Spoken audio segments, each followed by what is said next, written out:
Welcome to LOA Today. I'm Walt Thiessen. With me today, the dynamic duo of Daniel Mangana and Alex King. This is your Daily Dose of Happy. We are so happy you decided to join us today. And we're especially happy because this is a good time of year. This is summer. This is when all the wonderful warmth comes out, even when it's a little bit more warm than you want it to be. But I don't know about you guys. Well, Daniel always experiences warm. I mean, that's where he is, you know. But here we have calmed down compared to where we were a few days ago. Has your weather calmed down, Alex? Maybe not? No, it does not. Oh, my goodness. Yeah, well, hopefully by tomorrow for you, because you're not all that far east from where I am. But yeah. it's been warm. It's been on the warm side. Mm-hmm. Yeah. I went to make delivery yesterday, and we have a little thermometer in the car, and the car said 102. I said, okay, yeah, that's warm enough. We're done. Yeah. What's that in centigrade? Oh, it's going to be over 40, I think. Let me 40 see. degrees centigrade? I think I may be wrong. I haven't calculated that conversion in a long time. I'm not sure. Don't take my word for that. I could be wrong. Okay. It's warm. Let's put it that way. It's a little bit more than warm. It's hot. Yeah. It's hot. Put it this way, to be in perfect candid, it is so hot you don't want to send the gardeners out. It's actually dangerous for people to be outside in that heat. Oh, wow. Yeah. So we kept them in, which was a good thing to do. But the good news today, we hired another gardener, so we have expanded our staff. We're now up to 7. It's nice to have that much work coming in that you need to do that. This is our 4th hire this year. Yeah, 4th hire this year. So it's been quite the year. Yeah. And of course, it's coinciding with my recent entry into TYA boot camp, and we did one of the. There are 2, as Daniel knows, there are 2 group meetings that you do each week, and I did both of them this week. In the Thursday meeting, everybody was talking about all of these huge monetary increases that were happening in their lives all at the same time, and so I felt glad I was able to contribute that. Yeah, we got a new employee coming in. So. Nice. Yeah, good stuff going on there. It was also, hey, here's another really great thing. We had, now, Daniel, I know you've done those calls. It's a Zoom call, it's where you got like, kind of like what we have here, but they're like, tic-tac-toe. You got so many different screens up there. Mm-hmm. And, we had I saw where my picture was on the screen. On my right-hand side, there was an LOA Today listener. On my left-hand side, there was an LOA Today listener. And I was thinking, wow, we're really well represented here. This is good stuff. I liked it. It was great. It was wonderful. Yeah. So, and getting good stuff out of it. We've been talking a lot about TYA lately, here on the show. And I just wanted to give you guys a little bit of an update on, what had happened. Because after the show you and I did last week, Daniel, of course, I had my meeting with the stream. Mm-hmm. It was a very interesting meeting. I've kind of gone into some detail about it here on the show. I identified my 3 transgressors, as they're called. Yeah. Are you doing that now? Yeah. Okay. Did you have fun doing that? Oh, did I have fun doing that? Well, I'll tell you what. I was kind of like spooked out, like, because the stream was going to tell me what they were rather than, like you normally get with a therapist or a coach where they kind of, probe for it and so forth. Well, it was actually like a cross between the 2, except that the stream knew exactly the right question to ask. So they would ask one question, I'd answer it, and they'd say, yep, that's a transgressor. Like, oh, okay. You're flying through this thing because it's happening so fast. Not like therapy. Therapy, you could take months to get there. But, with the stream, it's pretty darn quick. And I was really glad they record the session because, and this is something we were talking about yesterday. Oh my goodness. As the stuff is coming at you, and some of it is new information, your mind blanks out. Mm-hmm. I mean, there's some stuff you simply can't process it fast enough. Not that they're really going really quickly. It's just that it's stuff that you haven't looked at in a particular way, and so it's new. And there were people. I was glad that I had the recording because I could play it back. In fact, there was one time I mentioned this yesterday where at one point the stream said that. Well, let me take a step back. My big goal with the program is I want to dramatically increase my ability to have my own stream type conversations internally. So I want to really strengthen that connection and be able to do dialogue. I mean, that's really why I'm hoping to go with it. So the stream said to me, X is where you have had that experience before, where you had that really strong connection that you were building up. And for the life of me afterward, I couldn't remember what X was. But that segment just blanked out in my mind. So I had to have the recording to go back and say, okay, what did they actually say? I can't remember. But yeah, so it's good to have that recording. But this has been good. It's a good experience so far. Here's the other thing, and I want to ask you about this, Daniel, because you and I talked about how you went through boot camp and what your approach was. I'm curious to see if you had a similar experience. I sat down to start doing the first module. In the first module, you're kind of identifying what the 3 transgressors are, and you're doing a little journaling about it. And I found myself immediately diving off the deep end and just, I was like writing like crazy in the journal. And I was feeling like, well, first of all, it was really unusual because I don't like journaling. And here I am doing some heavy duty journaling. And secondly, I mean, they were kind of saying, well, just touch on each of them. I was going into depth with the whole thing. I mean, I was like just going into like every single example I could think of that supported what the particular transgressors were about. I didn't even get through them all. My hand cramped up before I could get very far. So I wanted to ask you, Daniel, did you have an experience like that, or did you just kind of do like they said and just do a little quick thing when you were doing your journaling on that first module? Do you remember? I know it was a while back for you, but I don't remember any hand cramps. Well, good. I'm glad, because they're painful. Or frantic scribbling. Okay. I think I'd come into boot camp having done a lot of transgressor work anyway. Yeah. And I didn't really have a lot of pushback internally. Mine was a lot more of a gentle process, I would say. And it was just witnessing, I didn't react to that. It was a lot more gentle for me. Nice. So no, I can't really say I had the similar thing personally. Yeah. I'm actually trying to find out, am I going too deep in it? Because they said be brief, and I'm being anything but brief. So I still have to get an answer on that. Do I need to cut it back a little bit? Maybe. Not really sure. But, Daniel, I meant to mention, if you could bring your mic in just a little bit tight, because I was looking at the sine wave of it last week, and yours was little teeny tiny, and ours was really big, and that's not so good. How was that? That's much better. That's strong. Good. Yeah. So I try to spare the optics. Same. It looks good for you, though. It plays well with you. It really does. It does? Oh, yeah. Well, I think you have a very powerful look when you have that mic there. We just did a visual joke. If you want to see it, you should be looking at us on YouTube. This is true. Yes. Alex, maybe you should tell them how to find us on YouTube. Let's do that first. Well, in a weather like this, you go to YouTube, search Play Today podcast videos, look for our smiling faces, click down below to the red subscribe button. Next to the red subscribe button, there's a little silver bell. Make sure you click all so you will always be notified when we're live. And Daniel, when you said that, it also reminded me, we have this little private meme that the three of us have carried on off the show that we don't get into, but I'll just mention it here because it came up during today's TYA meeting, and that's veganism. And I won't go into anything, but we'll just say that some of the same kind of ideas we were talking about came up in the meeting. So just saying that. I'll leave it right there. Infinite wisdom seems to follow us everywhere we go. So this is true. Yeah. If anyone has any doubts about our humorous references to certain things, did I ever tell you about the science that someone told me about the cabbage? Did I ever tell you the cabbage story? No. I don't think so, no.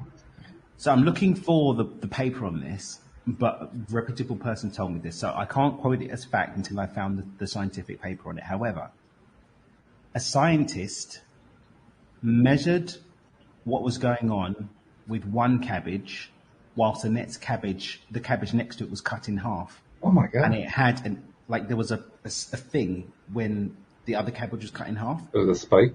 Yeah, there was a spike. And the people left the room and then they checked the response of the cabbage's proximity to the person who cut the cabbage in half, and it responded. Wow. Then, this is something all of you could look at that I found out about, because one of the guys that was on the call I was on actually does this.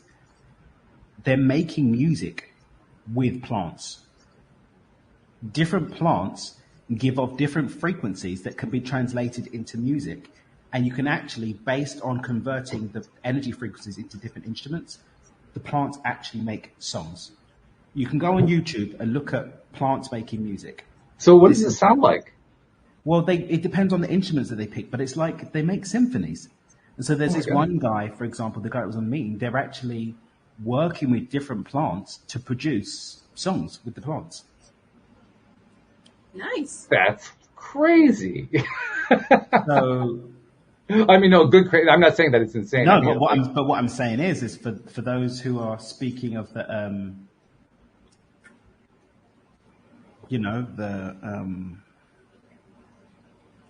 consciousness. Like I had this one person who had a real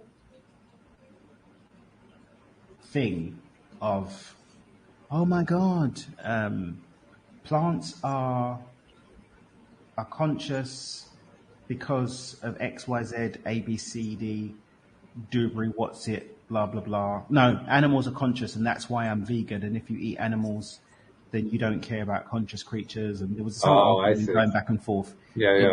Their reason for veganism was that you can't, it's a conscious thing. Right. I was like, everything has consciousness. And that was like a year or something ago. And now it's like, oh no, they actually do. They're making songs.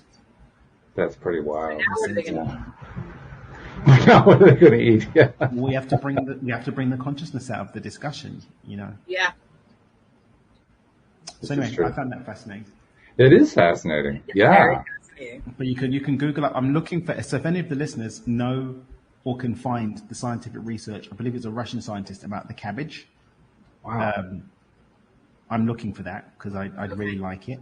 But yeah, you can go on YouTube and look at plants making music, and they hook it up to the plant and get the frequency of the plant, and they translate it into music. Wow. Cool. That's really something. Yeah. If you have a cabbage recording and a dolphin recording, can they sing together? I think they probably are already singing together. We just can't hear the song. Which is pretty good because there aren't that many cabbages in the ocean. So I mean that's really good. This is very true. Yes. Well, long distance. Hey, we already know that where consciousness and conscious creation are concerned, there are no distance limits. So why not? Why can't the dolphins be singing with the cabbages in the field? I mean, sure. In fact, carry this out to its ultimate limit. I would say, isn't it fair to say that the entire Earth is a symphony? For me, reality is a symphony. All right. Yeah, take it out further. Yeah, reality is a symphony being sung by Source in the form of we humans as we plod around. I like that. It's kind of, well, I guess it depends what kind of music it is, but from my perspective,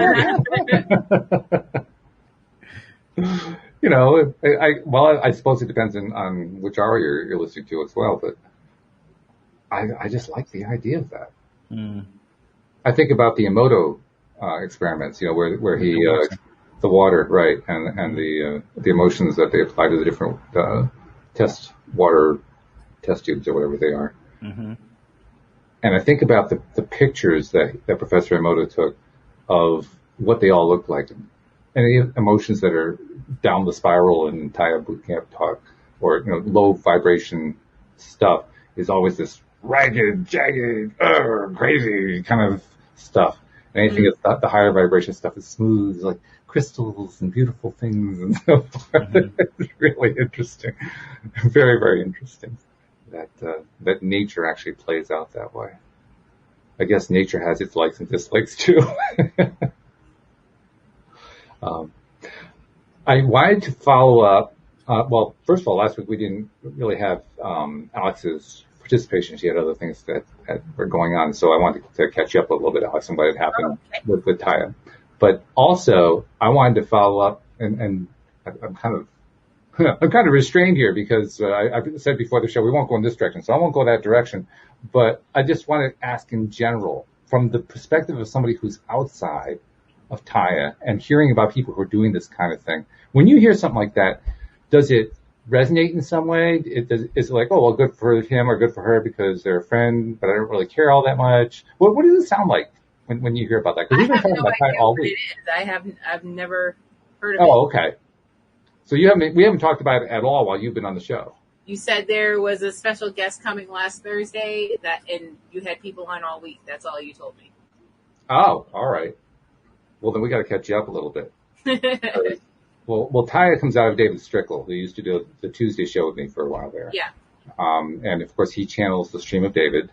Mm-hmm. And Taya is basically the business side of what he does. So the Taya boot camp is like the main level that everybody comes into when they're joining the business side, doing the business with him. And it's a combination of stream channeling and coaching and both group coaching and individual follow-up coaching. And there's modules of work that you do on your own, watching videos and doing some journaling and stuff like that. And it's all about the whole purpose of it is to train you to what they call detune or, lower the vibration and eliminate transgressors, things that affect you adversely, that get in the way of you manifesting what you want in life or, whatever goal it is that you're trying to achieve. And that combination has been extremely successful by all accounts. Everyone I've talked to about TYA has told me how successful it's been for them in terms of accomplishing just that, people having great breakthroughs and so forth. Daniel's been through the boot camp. He's now on the next level, which is called the TYA Mastery level. There he is. Okay. Doing his karate moves. But, yeah, well, Daniel's always on a different level. We already knew that anyway. But yeah, I mean, he's just so good at it. But it's basically something where it's an immersion. I think that's why they call it a boot camp. It's a total immersion in building and working on yourself with a lot of support, a lot of help. It's pricey. I mean, it costs a good amount of money to get into the thing. But you're investing in yourself. And I think David has told us in one of the group sessions about how occasionally there's somebody who doesn't really do well in it. And it's only because they don't do the coursework. They just, give up halfway through. But everybody who's passed through it has had tremendous success. Mm-hmm. So, I'm talking about it a lot here because I'm figuring this is my way to kind of share it with the community. They can all, the listenership can kind of live vicariously through me as I'm doing this thing.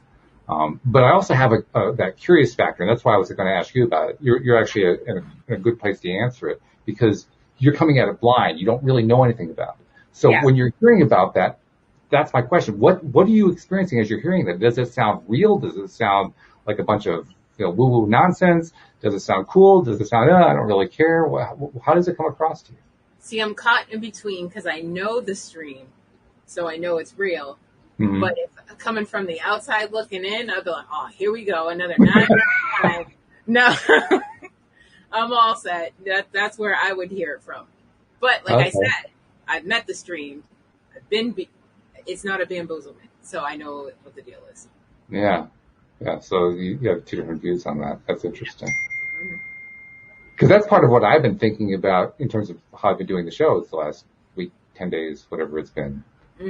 I know that the regular listeners, they're becoming much more familiar with it because we're talking about it every day. But nevertheless, I'm wondering, okay, well, if you're on the outside listening in, what is it like? So, okay. Thanks for answering that. I appreciate it. So, and we kind of touched on mastery last week, but Daniel, just give everybody a little idea again of what the mastery side is once you pass through boot camp. And basically, when you graduate from boot camp, what's happened is you reached your goal.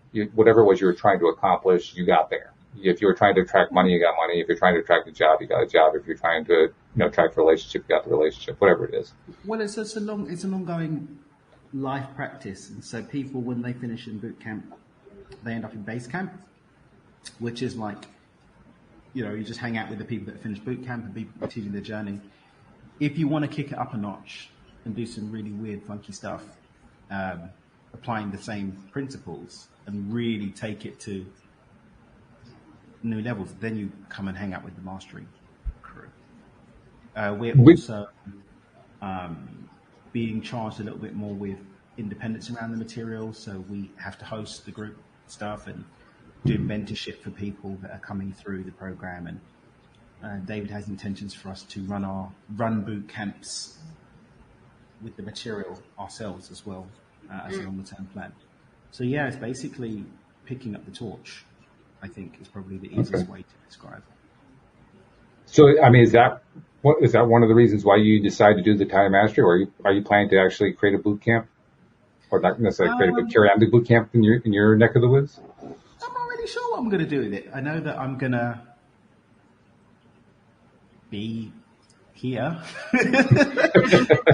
Like I didn't really have any like firm intentions about doing anything with it. I didn't even have intentions about joining the mastery program. I remember he told us last week, Alex, that after he was done with the boot camp, David said to him, "So you're going to do mastery, right?" I guess I am going to do mastery, and that's basically how it happened. That was it. You're an easy sell, I guess. Not normally, but it's like, oh, what are you going to do? Say no to divine access on a regular basis? Yeah, that's true. Yeah. I guess not. So, yeah. Because the other part that I'm wondering about for you is, I didn't realize they were actually trying to build off a bunch of boot camps, but I was wondering how you were going to incorporate what you're learning there with what you do with, first, you have your book, Stepping Beyond Intention, you have a new book you're working on, your own courses that you're developing. I'm wondering how it's influencing what you're doing. So the four pillars of TYA were already kind of sprinkled around, and I generally find that the work that I end up going into and people I end up working with, there's some resonance that already exists, and either I'm getting new angles on something or a different way to look at it, or getting an opportunity to take something into a deeper level.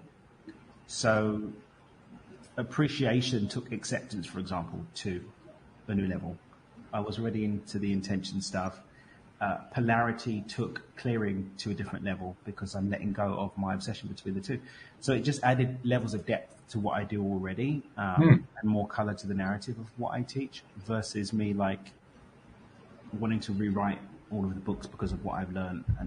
And generally speaking, I found it to be more effective, efficient, and easy to manage, that when I do get new stuff, it tends to form what goes on in my live program rather than recorded content.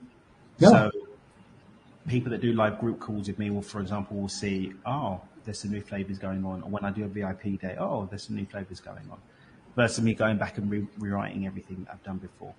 So I don't know what's going to happen with, we're not even there where he is going to be doing the boot camps for the masters just yet.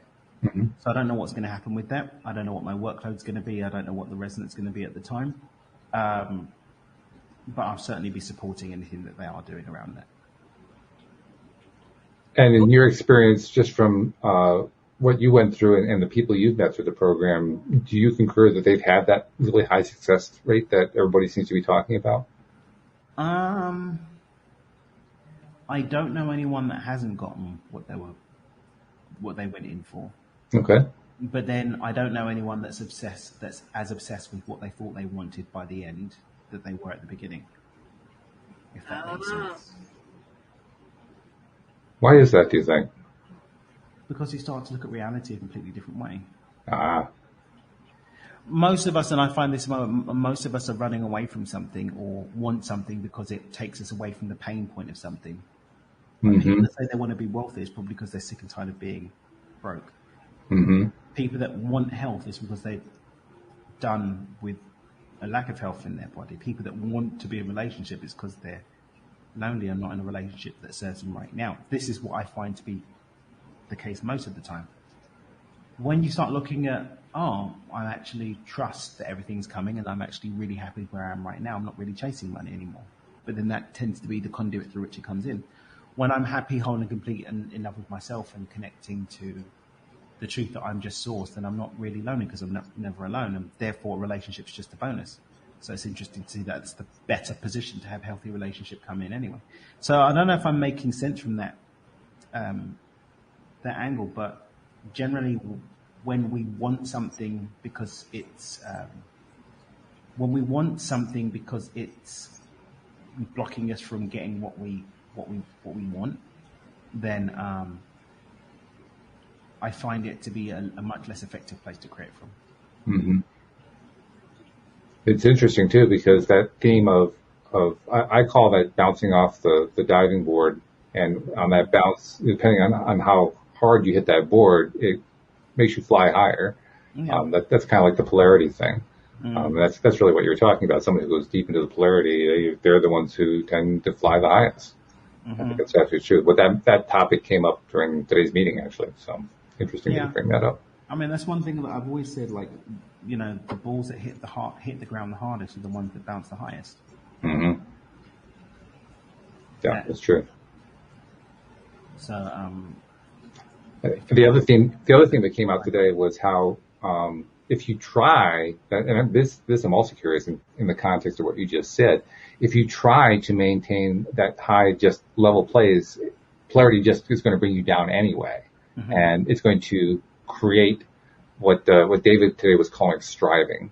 That we're always going to want to strive at something, and even if we decide we're not going to do any striving, polarity is going to bring it in anyway, and we're going to find ourselves striving whether we want to or not. And I'm curious to know, in terms of what you just said, because you were just talking about how, when you're in that totally connected place, it's great to have relationships, but they're really a bonus because you already have the relationship and so on and so forth. You're already in that high vibe, up the spiral type place. So do you experience what David talked about? Is that part of your life? Do you experience that being pulled down and then having a striving that comes out of it? So one of the things that I personally, this isn't Thai teaching, this is Right. Dan speaking, is that what is being pulled down? It's a judgment of what is. That's true. So being gentle with ourselves in the face of being pulled down, I find to be beautiful, because then it's like, oh, okay, I'm down my spiral. But then it's not down spiral anymore. It's just witnessing a change in the internal environment or external circumstances. And when you recognize that it's just polarity anyway, then there's no judgment. Oh, this is not as good as that, or this is worse than that. It's just what is. Yeah. And that's a really interesting way of describing it, a good way to describe it. And the reason I like it so much is that it is a reminder. I mean, even in the Thai boot camp, I'm struck at how often the topics that are brought up, particularly on the group calls, are oriented toward that polarity, toward what happens when you go down the spiral and so forth. And how do I say it? There's always the emphasis that we don't want to do any judging, and yet in the emphasis on going down the spiral, there's a judgment that's built into that. You can't really avoid it. So that's what I'm saying. Like a lot of the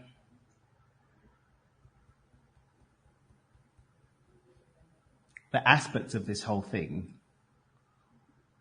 that we call up and down the spiral is just really an emotional state or an internal state that we experience based on what's going on around us, that we quantify and identify as being up and down a metaphorical spiral. And this is something I brought up in mastery. It's like, yeah, the spiral is just a thing. It's like, it's what it is. So for me, my mastery journey is continuing to evolve to the point where, okay, there's a spiral, which is a topical graphical representation. That sometimes I'm up and sometimes I'm down, but I'm not. It's just an experience that's happening that I witness. Yeah, that's a good way to describe it. I like that. And then, okay, cool. You're up, you're down. Oh, all right, cool. Then I'm not obsessed with, oh, I was down my spiral. Oh, I need to get up my spiral. Really? And that for me is one of the bigger takeaways for me was just contrast is the tension that holds the fiber of reality together. Nothing is one way all the time. It will always bounce between the two. True. Yeah. When I remove my judgment of it and just experience it for what it is, and the detuning through appreciation is a way to make the transition beyond our immediate emotional experience and into being able to be free from it, that's freedom. It is. Yeah. And it's a beautiful, beautiful way of describing freedom too. Yeah. Yeah. That's what we're working with a lot of the guys. That's what we're working with right now with the the depth that we're going into, should I say, when it comes to coaching. Because I don't do as much one-on-one coaching now. I really like to just focus on these deeper, juicier, meaty things, and that's one of the things that I do hop into more consistently. And that is one of the things that I'm noticing, particularly with the TYA groups. And I'm sure it's going to be true of almost any group that does something in this arena.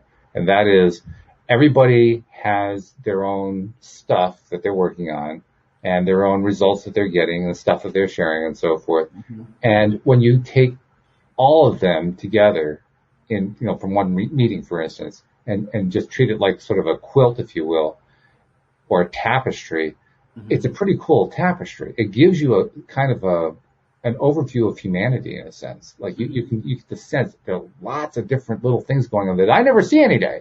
Most of the days I just see my own stuff. I don't see all their stuff. But when you're in the group situation, it's almost like you have a little mirror, or not a mirror, a little window into everybody else's lives about how they're experiencing the same topic.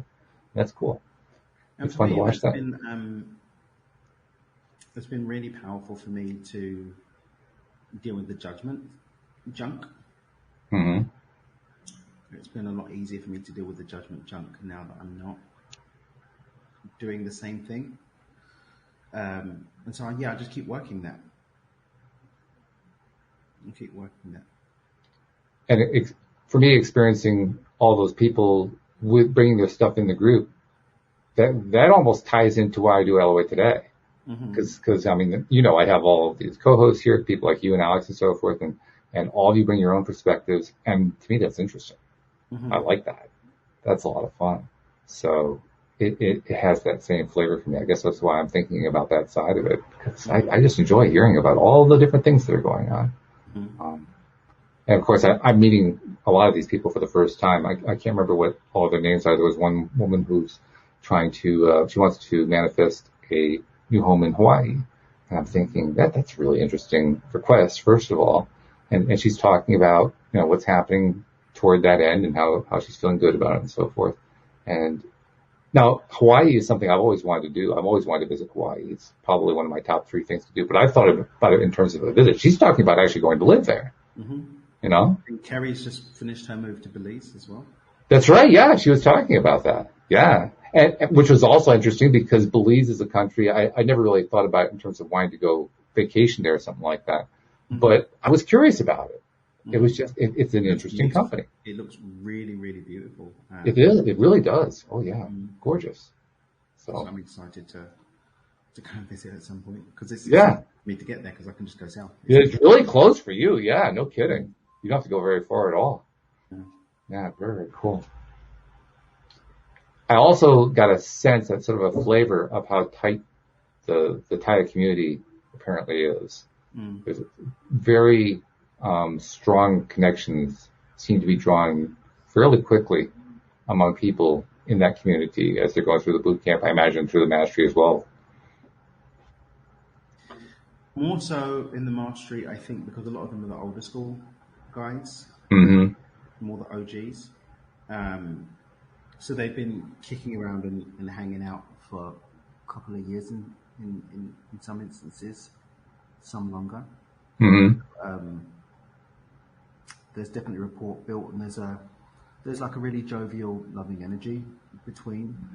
Obviously, I had that with Matt because I've known Matt for years now, and developing lovely camaraderie with the rest of the guys too.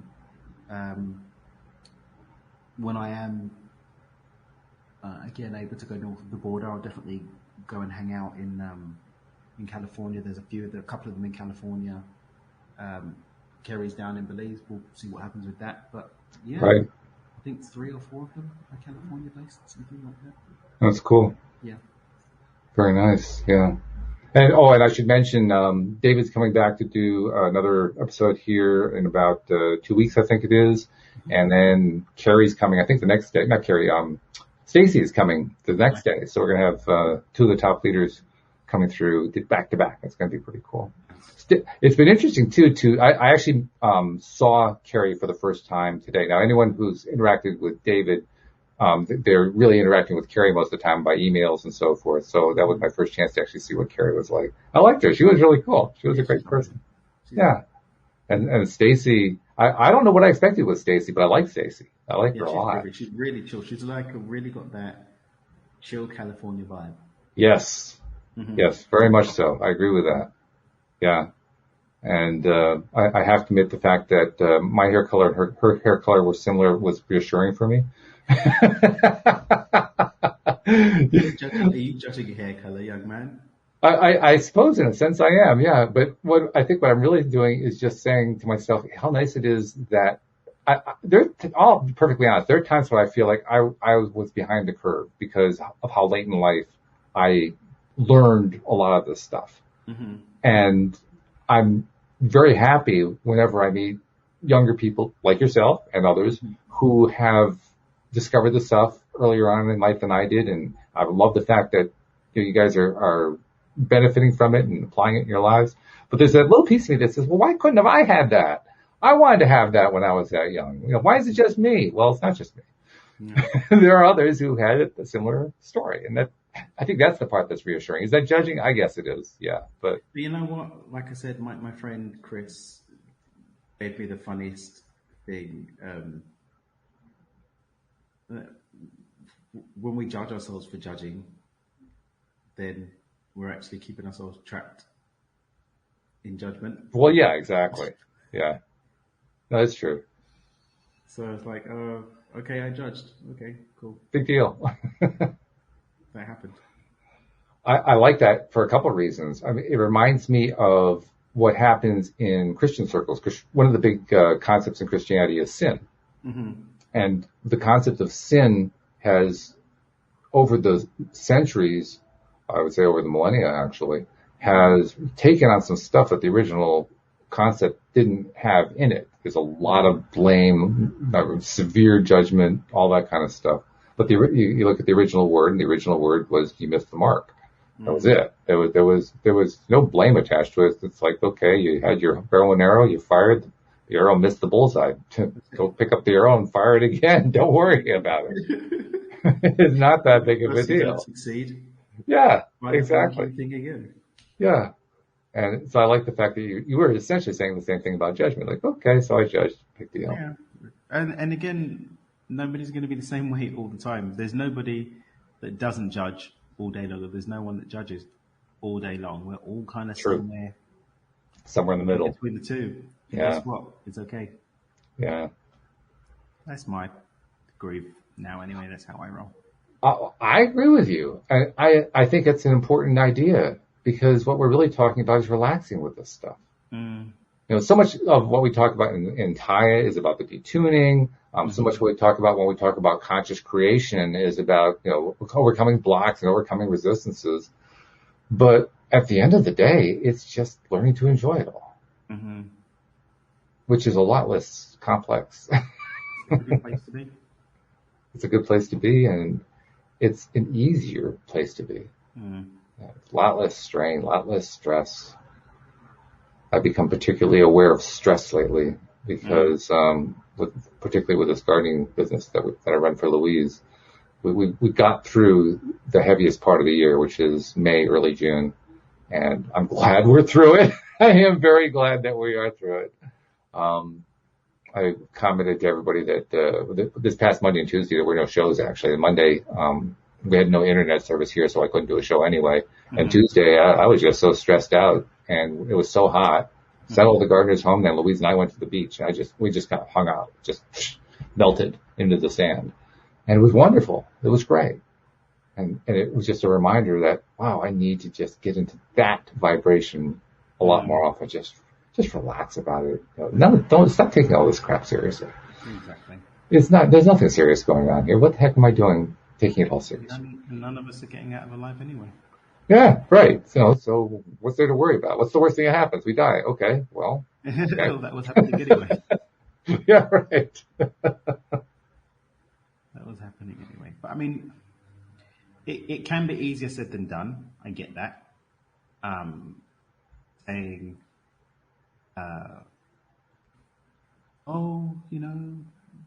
just be happy and let the judgment pass and just listen to LOA Today every day and go to the beach. But when you're in the thick of it, that's a much more challenging choice to make, which again is where the TYA tools do come in. You know, being able to have an actual playbook that you can open up to use to get back into position where you can trust your abundance, TYA. So. And that actually does play a role as you are gaining ground, so to speak, in something like TYA. That was another theme that came up during today's call. At least 2 or 3 people, boot campers, were commenting how now that things are starting to happen, they're moving toward their goals more efficiently and effectively, that stuff happens faster, and that it can become overwhelming trying to just kind of keep up with, oh my God, all, you know, if you're looking for monetary abundance and the abundance starts to come in, it's like, stop, I'm drowning in the abundance. Help, help, help.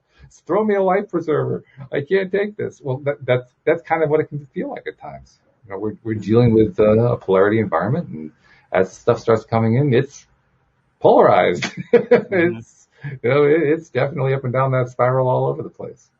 So we get lots of opportunities to practice what you were talking about, practicing that. Okay, yep, it's up, it's down. I'm not going to be too emotional one way or the other about it. It's just what it is. But we do get the practice. We get lots of the practice. I was experiencing that through the hiring of this new employee that we brought on today. This one was a different situation. No, not a different situation. It was a different experience from some of the more recent past hires, because in the past it was, oh my God, we're overwhelmed with work. Got to get somebody in here, you know, and how many do we need? How quickly do we need them? And, you know, just trying to solve all this kind of stuff.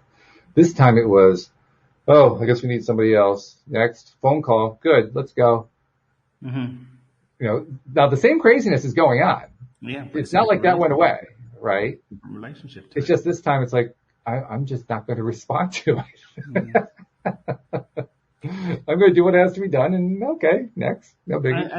And the other thing as well is that, like the wheels keep on turning, like the wheels will keep on turning. And when you're like, oh yeah, the wheels just keep on turning, regardless if I get stressed out about it or not, like the wheels are going to keep turning. Again, it's just a very, very, very different situation to be in. The wheels will turn, whether or not I get mad about it or whether or not I'm happy about it. Well, it's the same situation. It's a different way of experiencing the situation, really. Yeah. Yeah, because we get to choose that. Exactly. We get to choose how we feel about stuff. So, someone told me, like, you know, lucid dreaming. People are, lucid dreaming, create, you know, dominate your reality just like you do with a lucid dream. And I use the principles of lucid dreaming when we're doing our lucid living weekends. What they said just hit me. It's like, you control what happens in the dream, but the landscape of the dream and the dream itself, you don't dictate. You don't say, I'm going to have a lucid dream about this. You show up in the dream and then you lucidly move through whatever's there. Right. So it's like, oh, well, the wheels will turn, but I have the capacity, and I'm blessed with the gift of having agency in how I operate within that dream, within that space. Which, I mean, how much more power do you need, really? Yeah, exactly. I want it all. I also want to create the dream and know who all the dream figures are and all of the things. The more that you get into lucid dreaming as a reality creation tool or playing field, then you do start to see, oh, okay, it's not so much a limitation, but almost the frameworks and structures that everything operates in. It's very powerful when you're able to do that, I think. Well, yeah. I mean, I think it is a limitation. I just don't think limitation is necessarily a bad thing. I mean, if I'm going to be playing soccer or baseball or something like that, I want there to be a soccer field or a baseball field or a basketball court or a tennis court. I don't want to try to play tennis on a squash court. I don't want to try to play baseball on a soccer field. It just doesn't work well. So I want that limitation. That's part of the dream. And I think that's going to be true for anything else that I'm wanting in my life. I want it to be framed, to use your term. I want that framework to be there because that's part of the dream, is to have that framework there. I also think it's supportive, almost. Like, I can probably hike up the snowy mountain, but if there's a snow lift, that helps. I could just take the snow lift and get up to the top of the mountain. Like, the thing's still been achieved. I've not belittled myself. I've been supported in getting somewhere. The structure of that lift actually helps. We have that too with the structures and frameworks and agreements that hold reality together. They support us in being able to focus on what we're here to do, which is to have the human experience. And if we do want to climb the mountain instead of riding the chairlift, because it's fun to climb the mountain, hey, then we can still climb the mountain. Exactly. Yeah. There's literally as many different varieties as we want to have. Precisely.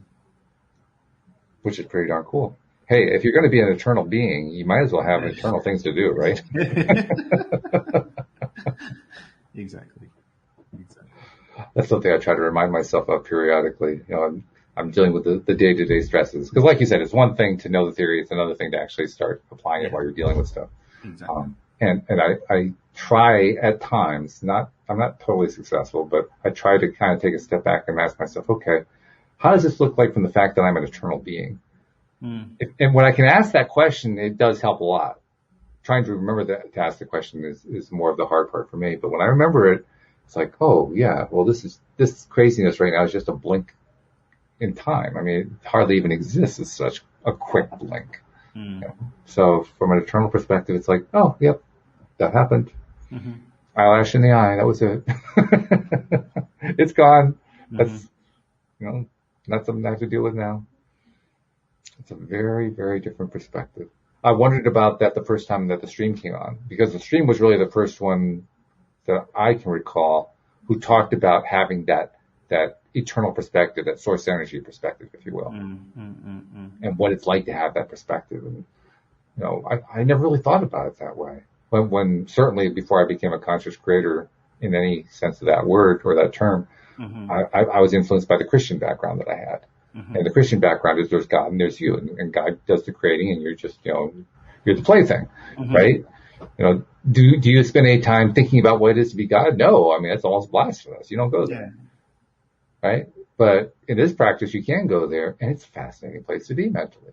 In this practice, you're encouraged to go there. Yep. But you're also, I think, expanding your perception. Because you're imagining a broader perception. That perspective is an all-encompassing perspective, which is a challenge for us humans because we have our one perspective. But it's a fun challenge. Yeah, but we have our perspective based on our experience and based on the limitations of our mortal viewpoint. Zooming out, for example, expands that viewpoint and allows us to have a new perspective based on seen through the eyes of source. For example, one of the exercises that we're given in TYA, it doesn't change what's there, it just changes the way that we see it. Right. And gives us the ability to see more of the context. Yes. Like, have you ever seen that when people are mainstream media bashing, there's this one of a lion's holding its cub in the mouth, and from one perspective it looks like it's eating the cubs. Oh, yes, I know what you mean. Right. And from the other side you can see, no, it's helping the cub.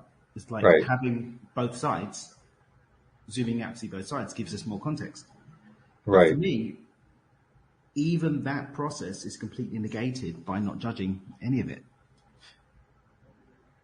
Because the reason why I want more perspective is more context, so I can change my perspective so that I can have more enlightened judgment. Whereas if we just accept it for what it is, then it doesn't really matter. I don't need to expend the energy on, but let me make sure I'm looking at it from the right angle and all of the things. It's just, okay. Yeah, because there is no right angle. It's just how much of an angle can you get? Yeah. To me, it's just how many different ways can I understand to experience it and look at it and think about it and feel it. And that's that's a fun mental exercise as well as a fun emotional exercise. Yeah, but again, it's, am I doing it because that's what feels expansive for me to do, or am I doing it because I'm running away from the feeling and experience of not having a perspective? That's a fine line too.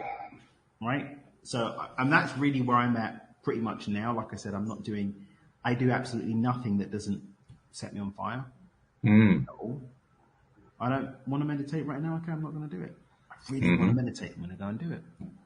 And I've just been playing for the last couple of months now with moving more and more into see what it's like on that razor's edge. And what is it like? I mean, if you had to describe it now, what would you say? I don't know yet. Don't know yet. Okay, too early. It's very much long, big periods of existential crisis, and just seeing what the Dickens is going to show up. We'll see. We'll see. No idea just yet, but we'll see. I'm going to be very curious to see how you integrate this into what you're already doing. Because I totally believe what you're saying, that it's just kind of naturally integrating anyway, but I'm just going to be curious to see how it actually shows up from my perspective, from outside, so to speak. Yeah. I don't know if people will see. Very rarely do people notice big differences because I don't look to make big leaps. In fact, I kind of avoid big leaps most of the time. I don't like the idea of the inevitable backslide that will happen having such a big gap. Like I like to have really clean plateaus. So if I do drop back, I'll drop back a little bit. Okay, back on the saddle. It's just like a little bit. So I really do avoid big, massive change. Like consciously look to avoid it. So we'll see. Well, in a sense, if I were to create a metaphor for that, you're kind of like a contractor who builds a set of stairs, a rather long set of stairs, but a set of stairs, and you want every step to be uniform step so that you're not tripping going up the stairs. No, that's it. I find that quantum leaps happen within that, but then the perspective, if you will, of what the steps are, for me, still feel the same, even though they might look bigger from the outside. For me, there's a compound effect on the step. So, talk about that compound effect too, because I think that's an important piece of this. Well, so, for example, we get people in micro-timidity, for example, they start to build momentum, and then the size of their manifestations, the size of what they create gets bigger, but it still feels normal to them. It's been normalized by the compound effect of them moving into different spaces. Right. One of the original people from the program shared that they manifested $40,000. And they had to remind themselves that $40,000 is a lot of money. Ah, yes.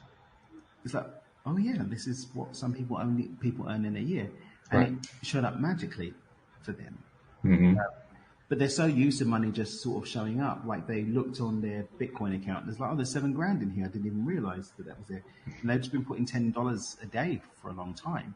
Right. But that continual increase plus the increases in the value of Bitcoin mean that they've now accumulated 7,000. And then there's something that we've got for them that they can do, that they're going to go and make double-digit interest on that per month, right? But the miraculous becomes normalized. Yes. So the compound effect is that, you know, when I get a big surprise now, the big surprise could be, you know, massive big opportunity, this and that, blah, blah, blah. But it doesn't feel like a massive big opportunity. It feels like a natural progressive step. But that happens because of the compound effect of having the steps, the less outwardly outlandish manifested things. Right. Time. Yeah, that's a great point too. I'm reminded, as soon as you were telling about that, I was reminded about the story that Joel Elston told me. I may have told you about it, where he had a client who was a billionaire, and he was coaching him on whatever it was he was coaching him on. I think it was relationships. And at one point during one of the conversations, it was a virtual session, so Zoom, you know, that kind of thing. And during the virtual session, the client, he was sitting at his desk, and he reaches over and he picks up a piece of paper shaped like a check. He says, "Oh, I forgot about that." And Joel kind of sits there to wait. He says, "Oh, it's a dividend check. It's a $17 million dividend check. I just forgot that it was even going to come in." Like, it meant nothing in terms of, you know, you and me or whatever, like $17 million. Are you kidding me? Mm-hmm. And Tim was, oh yeah, that's just part of my normal daily experience. No big deal. There's a different level. I mean, we get a lot of wealthy people, like a lot of really, really wealthy people here. And you just see them sort of bopping along, and sometimes you're going to a restaurant, there'll be like hundreds of billions or like whatever, hundreds of millions of net worth just seated around you, just everyday people just coming to have a bite to eat or whatever. But it's normalized. Yes. It's a normalized thing. One of my members, he came down here for a retreat, I think in September or November, and he decided to go for dinner. One of the guys recommended where he went, next table to Jeff Bezos, and having a conversation with Jeff Bezos and his people about the wine that they were drinking. Jeff Bezos is number one or number two. He's always vying with Elon. Pretty close, yeah. Recording on July 1st as the richest person in the world. And it's just, that's just where we come and have dinner. Mm-hmm. Yeah. I've been enjoying at times watching the videos of Elon Musk, as you mentioned Elon, with his SpaceX and what's been going on with the development of their attempt to eventually go to and then perhaps even colonize Mars. And in the process of those videos, I like watching those times where they have like a breakthrough moment. They're testing a rocket to see if, I remember the first time they tested a rocket to see if they could bring the rocket back to Earth after the booster had taken the capsule up into the stratosphere, and could they land it and then reuse it again. And watching Elon's face each time that happens, it's like you can tell he's expecting it to work because he knows how much has gone into it and how many failures they've had and so on and so forth. And you can see the joy that's in his face when it does play out. But there's almost like there's a piece that says, what's next? Like, that was cool, but what's next? What's the next cool thing that's going to happen? That's why he's a change maker. I mean, people have got their opinions about who he is and what he's like and all the other things, people who've never met him. Me and Olga had one of these conversations the other day. She's like, Elon Musk is this and Elon Musk is that. We're like, but you've never met him. You don't know. Well, I read this and I read that. Okay, but you've never met him. You don't know if that's just appropriate understanding. You don't know what the thing is. But from us looking from the outside, though, regardless of what people feel like about him as a person, he has revolutionized the way we look at certain things. And the space race, the deep space race, I mean, Virgin Galactic were doing the space tourism, but the deep space race that now Jeff Bezos is in as well with one or whatever, one that he's got, that's a whole new industry, a whole new level of thought, revenue streams for contractors and employers, opportunities for engineers and people with big dreams to test new things. And all of this has happened because people had ideas. Yeah. And we're looking at what's next. So I think it's a gift. It's a wonderful gift. And I'm sure that anybody who wanted to could find flaw with any of these people, but I think it's much more cool to find what is cool about them. I think that's where the profit is. I think it's where the joy is. So, yeah. I share your appreciation of Jeff Bezos sitting down at lunch and being Jeff Bezos. Happy to dinner. Yeah, it's a good thing. Just a reminder, we're going to be having a few guests coming up. There's going to be one coming up this coming Tuesday. Somebody I haven't really talked about a lot. Her name is Shangela. I love her first name. And she has some pretty cool psychic abilities. She's going to be coming in and sharing some of that stuff. So tune into the Tuesday show. But another couple weeks down the line, as I mentioned, David Strickle's coming in, so we'll be doing some more stream with David. If you wanted to ever ask a question of the stream and you haven't had a chance to do that, send it in using the LOA Today app. That's the easiest way to do it. Be glad to include it in that conversation. And then the day afterward, we're going to have Stacy coming out also from TYA to share her perspectives about what it was like going through what Daniel's going through right now. So it's going to be good stuff. But in the meantime, we lost Alex. I'm not sure where she went. She kind of dropped off the show. But maybe her computer melted. Yeah, that's possible. And well, in the heat, I wouldn't blame it one bit at all. But thank you for all of your insights. That was really great. I hope you have a great week. And we appreciate everything you do. Thank you especially to our podcast listeners because you make the podcast worth it in every single way. We'll see you all next time here on LOA Today. Goodbye, everybody.